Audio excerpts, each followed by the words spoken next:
Okay, everybody, we're back. Richard, please go for it. Okay, thank you. Shall I start sharing? Yeah, it's always good to share, Richard. Can we wait 1 minute? 1 minute. Just a couple. All right, are we on? Yeah, put down. Yeah. Okay, so thank you for the opportunity to speak. I'd like to talk about the dominant scientific paradigm of reductionism, the crisis of meaning that it creates, and the possibility that looking at things through Buddhist lenses offers a different way of seeing that's more productive. This is in large part ideas which formed during the meeting in Nepal of the Center for the Study of Apparent Selves last December. And, a little caveat, I'm just throwing ideas around, right? I don't really know what I'm talking about, but let's see if something sticks, or which is to say, I have other work which is more technical. Let's figure out how to advance the slide. How does reductionist science dismantle meaning?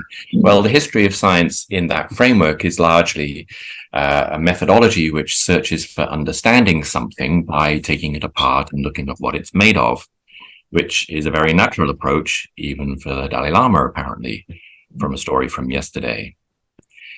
So, for example, in looking to try and to understand the heavenly bodies and our place in the cosmos, reductionist science tells us, well, it turns out that it's just masses and gases in space. We are nothing but a speck in a vastness of nothing. It's all working like clockwork, but there's no grand plan, no purpose, no special order, no harmony. There's nothing to see up there. And as we look towards smaller physical scales in physics, we find it again, it's just particles in space with mechanistic forces pushing and shoving one another. There's nothing to see down there either. As we look backwards in time at our origin story, we find that that scientific framework explains our origins through evolution by natural selection, which turns out to be just differences in rates of birth, survival, and death. It's just survival of the fittest. It's just a competitive framework. It's basically a game of who can not die the longest. There's no genuine cooperation or altruism. There's just heuristic survival strategies. There certainly isn't any plan, any purpose, or any meaning to it. There's nothing to see back there. What if we look inside our own bodies? Well, we find that we are just a meat machine made of organs, cells, and molecules carrying out the instructions of our genes. There's no elan vital. There's no heart except an organ for pumping blood. There certainly isn't any soul. There's nothing to see in there. And what about up here? In neuroscience and more abstractly in cognitive science, looking inside our heads and inside our minds, we're told that it's just neurons and electrical impulses. There's no ghost in the machine. That's vanished. There's no choice. There's no self. There's no spirit. If we were to look at things in a more BDI way, then there's urges and compulsions and stimuluses and responses, or in an abstract way, logical way, there's propositions and facts and logic done poorly. Or in a machine learning way, there's just algorithms and search processes and statistics and heuristics. But there isn't any agency or beliefs or desires or intentions that are real. There's no self and certainly no free will. There's no understanding and no understander, the one who understands in that system. There's nothing to see up here. And as we look outward to our relationship in society, our role in society, we find, we're told, it's just people being individuals meeting their personal needs, homo economicus, rational agents, not done very rationally. There's not really any such thing as society and no such thing as a collective mind. It's just individual utilitarianism at scale. There's no place for compassion here or love. There isn't really even any us. So the progress, in inverted commas, of reductionist science has been to dismantle any idea that there's no grand plan, no purpose, no harmony, no mind, no agency, no soul, no self, no free will, no love. That having identified the parts of the systems, what we were really looking for seems to have fallen through our fingers. because nothing matters. There isn't any reason to be here. And we are led to a crisis of meaning. And if we're not careful, a pit of despair. What went wrong? Each time reductionist science turns its searchlight on a domain, the light reveals that there is just some parts, because that's all reductionist science can ever see. That there's nothing to see here. The organization, the orchestration, the whole is explained away. And the wonder and the why and the purpose and the meaning cannot be found in the parts. Those are qualities that can't be grasped by that methodology. And the personal human inspiration, motivation, intuition, and values that drove us to do the science in the first place, that's intrinsic to all human activity, is systematically eliminated from the official record. Now, there is a kind of science that tries to redress those deficits of reductionist science. Complexity science tries to put the parts back together into wholes. The science of complex systems, of emergence, with ideas like the whole is greater than the sum of the parts and self-organization. And depending on who you're talking to and how many beers they've had, there might be an inclination to re-engage with a little wonder and awe, or how does he put it, recreating the sacred. But it still struggles to engage or to find the tools to engage with dimensions such as meaning, love, compassion, and purpose. Can doing more reductionist science, if we just did it better, just did more of it, dig ourselves out of the pit of despair and heal our crisis of meaning? Well, clearly not. This is a framework that asserts that meaning is not even a thing. More of that kind of science just drives you away from meaning and deeper into the pit. There can't be any kind of reductionist science that provides any meaning to anything. So what could be the way out? What new kind of understanding could there be that could lead us back out of the pit of despair? So I know more about those stuff than I do about this stuff. I'm only beginning to learn about some of these concepts and philosophies. And mostly this slide is a collection of buzzwords and catchphrases, but it's beginning to mean a little bit to me. Things such as expanding the scope of care to the flourishing of all sentient beings, the idea that all suffering comes from grasping for trying to hold on to things as they are, or aversion of trying to make things different from as they are, an idea that everything is connected and we are in it, we are not outside the system. The idea of dependent arising, that nothing exists or arises except in reflection to the context. That nothing is permanent, nothing is enduring, including the self. The enduring self is an illusion. And then there's this concept of emptiness, whose essence is compassion. An essence that can't be grasped. We can't nail down compassion. We're not going to be able to take it apart and find its parts. And not to put too fine a point on it, love.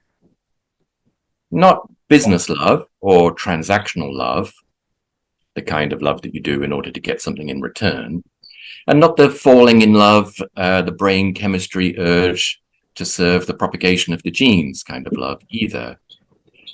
More like love as a prime mover of everything, love as a purpose, perhaps love as a nature of reality. Okay, so what's at the bottom in a Buddhist framework might be the emptiness, the mirror of the pit of despair from the reductionist science framework. But it isn't just emptiness, it's emptiness whose essence is compassion, that stands in reflection, in counterpart to the meaninglessness of the reductionist science framework. And on the seat of that compassion, a whole load of other things and different ways of looking at things might be built. That it isn't about the things or the parts that stuff is made of, because nothing is permanent anyway.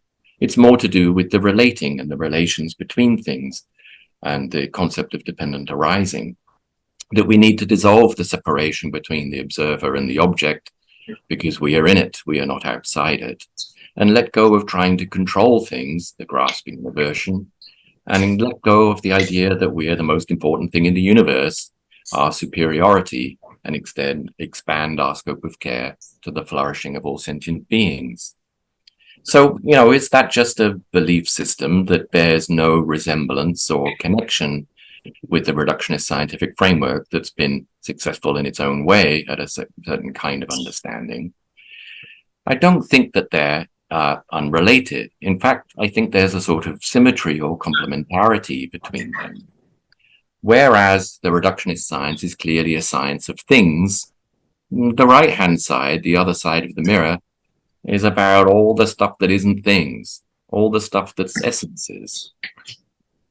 A more formal way to say it is that the reductionist science is based on a substance ontology, as Kevin put it earlier today, whereas perhaps the right-hand side is more processual or relational in its ontological basis. Now, I do think that there might be still a need for a certain leap of faith to get from meaninglessness to compassion. But on the plus side, I think that the deeper in the pit of despair you go, the smaller the leap of faith required. You're right down in the bottom, and everything that you thought might be a place where something important could be has been explored, and there's nowhere else to look. There's not much of a leap left to do. It's more of a sort of just turning around almost on the spot. And the essence of that turning around is to do with letting go of ego, of letting go of the idea of an enduring self. So what is it? How can you get from emptiness to compassion? Here's some thoughts about how I make some sense of that. I don't know if they'll resonate with you. Well, in seeking to alleviate stress on myself, that would require that I know the world deeply so that it doesn't surprise me so much. And if I knew the world completely, if we can explore that fantasy for a moment, if I had a deeply accurate model of the world, all stress would be removed and avoided. There would be no stress. I would be able to act effortlessly, and there would therefore be no motive for further transformation within me. I would be at one, at peace with the universe. And that's a sense of emptiness that makes sense to me. But notice that stress-free, effortless persistence requires an excellent model of the world. It's not emptiness in an utter sense, because it requires a deep knowing, an omniscience, an intelligence in order to be that empty. Emptiness requires intelligence. In that sense, it isn't empty. Well, how do you get from intelligence to love? Well, Kevin, like many, suggested that what persists exists is the starting point for everything, and a value system and a meaning system on which everything else is built. And Carl put it as, to be something means to have characteristic states that you reliably return to. Now, if those are your starting points, then in order to exist or survive, I need to become a better model of the environment, including a better model of you if you're in the environment. And this is mutual. As we discussed earlier today, the environment is a model of me. Both sides of that boundary need to be complementary reflections of one another. Now, knowing you, coming to know you, changes and transforms me. It's not, knowledge isn't just a thing that an icing that you put on top of me, but it changes how I act in the world. It's that kind of knowing. The action feedback loop is a different me when I know you well. And vice versa, knowing me requires change and transformation in you. We find stability together through our shared dynamic synchronization, as Carl put it. And the blanket, the Markov blanket, is a line of symmetry where each exists only to the extent that we are a reflection of each other, that the non-self is actually equal and opposite to the self. We are opposites, but the same. And that relationship, co-knowing, is what creates us both. There is no boundary between us. There is no stability without our co-knowing. That co-knowing is vulnerable in the sense that it transforms me and transforms you. It's mutual in the sense that it's symmetric, and it's deep in the sense that it can't just be superficial. And I think deeply vulnerable mutual knowing is a good stab at what love is.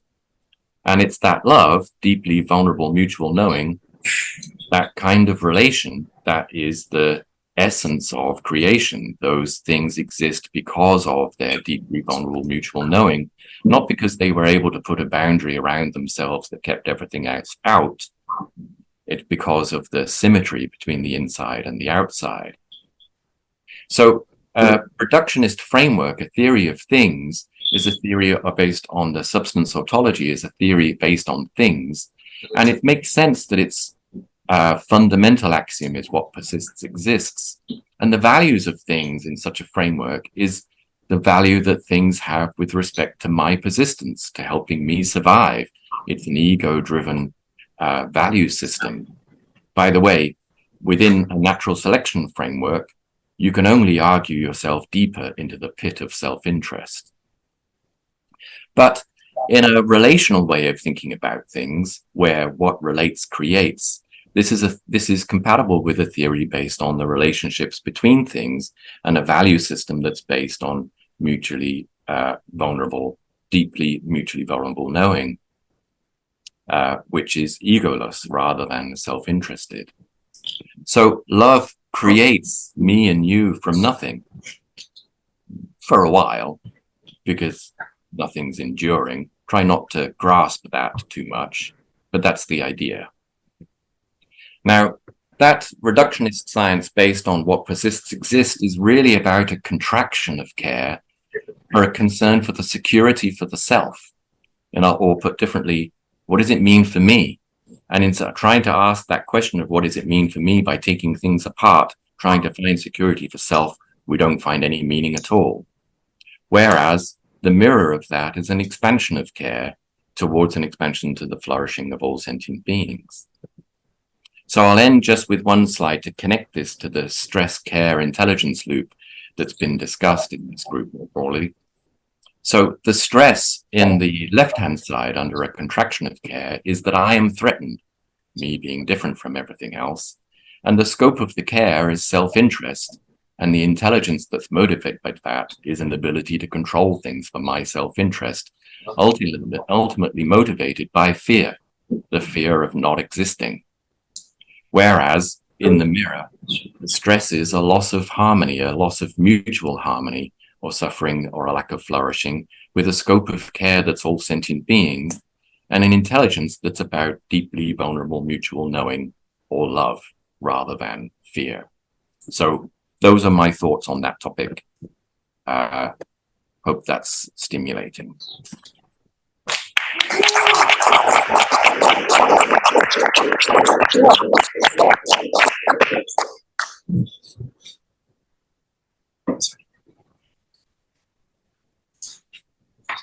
Right.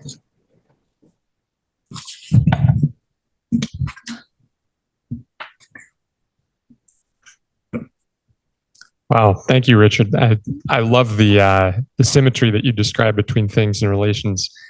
One question that I have is this question of what it is that emerges. In the articulation you showed on the last slide, it seemed like you were arguing that that sort of ultimate care or compassion comes at the top of the top of the slide, but it sort of is the result of building up from the bottom. Mm. But at least in the articulations that I've heard in Buddhist thought, it's actually the starting point. Yeah.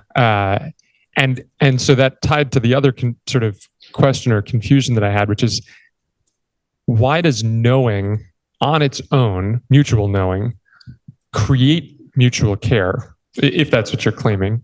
Because I could imagine a scenario in which you have two very manipulative people who know each other very deeply and are still manipulating each other, not caring for each other. So I'm curious how you view care and knowing as which comes first, and do you need both? Yeah. So look, I don't want to set this up like I've got the answers here, right? I'm just trying to make sense of some of the ideas and concepts that we've discussed. But I completely agree with you that I think that the scope of care that's all sentient beings can't be constructed bottom up. That can't be the end result. It has to be the starting point. You can't dig your way out of the pit of self-interest by saying, well, maybe I could care for you and maybe that would increase our scope of care. Is that rational for me to do? It's like, no, it isn't rational for you to care about somebody else. That kind of care is only the transactional love. You just can't dig your way out that way. It only makes sense to start from where everything is made out of love. And if you would just let down the barriers between yourself and that love, then that caring would be obvious and be already there, and you would be open to it rather than constructed it for the purposes of your persistence and self-interest. What was the second part of what you said? That was addressing it. Yeah, and I think that's where my thinking goes here as well. That if you have knowing and don't hold your sense of self as privileged, then it might be that that's equivalent to universal love or compassion. But if you have lots of knowing and still a strong sense of self, you may not get the universal compassion. Yeah. Oh, so the mutual knowing, the compassion part, right? So in coming to know you deeply, first of all, that needs to be vulnerable, right? I can't just know you in a way that's superficial. I have to tune in to who you are. I have to become a deep model of you. I have to become more like you. And in so doing, that means that I'm stressed by the same things that you're stressed by. That's the empathetic connection that we have through deep mutual knowing. So that sense of care that just by knowing you, I become a thing that cares about the same things that you care about. And I want to remove that stress from you and I because we've become more alike. And there's also there's a sense of creation as well, that we don't just become unison because of the complementarity between us, that my knowing of you and your knowing of me is not literally the same, but they're complement. And our relationship between us represents something more than we did as parts. I don't know, I'm just throwing ideas around. Thank you. Hi, Richard, this is Neville here. I have a quick question. So the right side of the chart, but sort of like the more process view versus the substance view, clearly by this conference existing, it's there's the sort of view, or this is held within Buddhist thought. Clearly there's a collection of scientists who are starting to hold this view of the world. Where else have you observed, or do you think this is held, or will be easy for it to become held? You know, is it like mathematics departments? Is it like, I don't know, like where do you think this will find audience and find shape and evolve? Yeah. Look, so there's plenty of people doing science who are happy doing it that way and aren't the slightest bit interested in any of these questions. And we have nothing to help them with. And I've also discovered much more recently that there's a whole bunch of people on the other side who know perfectly well already that it's all about love, but have no interest whatsoever in any of the science, right? So how big is that middle ground? How big is that middle ground of people that care about the love, care about the lack of meaning, care about the extension or scope of care, and care about wanting to understand things in a deep way, wanting to understand how things work, wanting to understand things scientifically? It remains to be seen how big that intersection is in the general populace, but I think it's large. Right? There's bound to be some people that won't want to know about love, and there's bound to be some people that won't want to know about science. But it's really, it ought to be the sort of territory that's available to everyone. Thank you. Hey, Richard, this is Pranab. I'm off screen.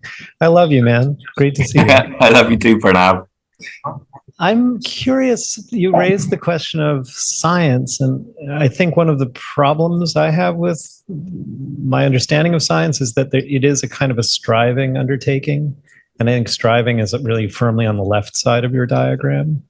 So if we're to do a loving science, and I think you do a great job of having some teleological or ultimacy sort of things that hang out that give us a sort of, they reach down to pull us up. How do you do a science in a world where striving seems to go a little against the grain? So that's the idea that science is driven by a striving, and that's against the grain of love. Yeah. Mm. Yeah. You know, I do wonder why I bother sometimes, right? I mean, do I really need to understand things that well? Couldn't I just like get on with the love? But we've talked a little bit in this group about drivers of intelligence, right? I think that in coming to know things more deeply is a sort of deeper expression of love. That love that doesn't have any mutual knowing can't actually do any work. I'm not sure, but yeah, I do understand the feeling of striving. It's like, oh, I've got to figure it out. It's like, oh, maybe I don't have to figure it out. I certainly understand how much ego is involved in doing science. Well, maybe I don't understand quite how much, but I know that there's a lot. So yeah, I feel the tension. Hey, Richard. Not so much a question, so much as a thought, maybe riffing off what Pranab was saying, is one is that as the difficulty increases, and it's funny, Richard, we've been talking about all of our personal, for those of us that are practitioners, how we ended up at this very unlikely place. And a lot of times it's difficulty that hits a point of intensity where you're like, okay, I'm willing to do this. Yeah. So I'm struck that, as particularly we enter in a phase of the world where there's more and more difficulty in a weird way. It's like the wind is at our sails because there's a number of different pits. One of which is the reductionist pit. And then thinking about this, Rinpoche a few times has spoken about different paths: the path of knowledge, the path of practice, the path of sincerity. And one of the most challenging parts for me as someone who's mostly a knowledge person is at the bottom, the pirouette that needs to happen, the turning inside out, is using concepts to then let go of concepts. And in your presentation, you talked about the development of a perfect model, which I'm not sure if this is what you're intending. The perfect model is to jettison all models to then make that jump across. And it's a little tough because the method that the boat that gets you most of the way there then needs to be abandoned. So not so much of a question as a observation. Curious how that lands with you. Yeah. What was the third path? Knowledge, practice, and sincerity is the way I'm thinking about it. Devotion. Thank you. Yeah. I don't believe in the perfect model, of course. That we're Do you want to go? that it lands well, Bill, is the answer. Maybe I'll just jump on top of what Bill said, and sort of coming from a Buddhist perspective, it's very interesting the way you presented this sort of reductionist model and then coming out of it, so to speak, out of emptiness, which is very elegant from a Buddhist standpoint, even ritually. But it's also interesting to note that in the history of Buddhist thoughts, actually the early style of analysis was reductionistic. And it led to the conclusion that the only kind of resolution is escape, where nirvana is an escape. And that's because it's a substance ontology, which breaks the the mind-body system into substances that have fixed essences by their causal history. But so what resolves that is emptiness, which enables one to, in a sense, reconfigure, because things are not stuck in their essences, but something has to drive the reconfiguration, and the reconfiguration is precisely driven by compassion.